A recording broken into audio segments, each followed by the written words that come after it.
Make sure na may ganitong machine and then mag-login sa Maya and then tap mo yung LRT1, tap mo ulit yung LRT1, then select route and then yung origin kung saan ka galing.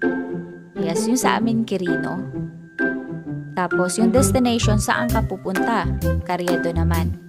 And then continue mo lang, make it sure lang po na tama po yung in-input nyo, saka nyo pindutin yung pay now. May service fee po pala tong 2 pesos. May QR code pong lalabas dito. Ito po yung itatap natin dito sa gitna ng may arrow. Yan, itatap po natin siya. Kaso nagkaroon lang to ng aberya kasi lowbat pala itong machine na to. So ang gagawin natin, punta lang tayo sa cashier and then ipakita lang natin yung QR ticket natin at saka dito tayo padadaanin. So wag po natin kalimutan na gagamitin pa po yung QR ticket pag pa-exit na po tayo. Kung nawala man ito, login lang po kayo ulit sa Maya and then pindutin po yung transaction at saka pindutin ulit yung view QR ticket. Then itapat nyo lang din po ulit dyan sa screen na yan. So yun lang po. Thank you so much.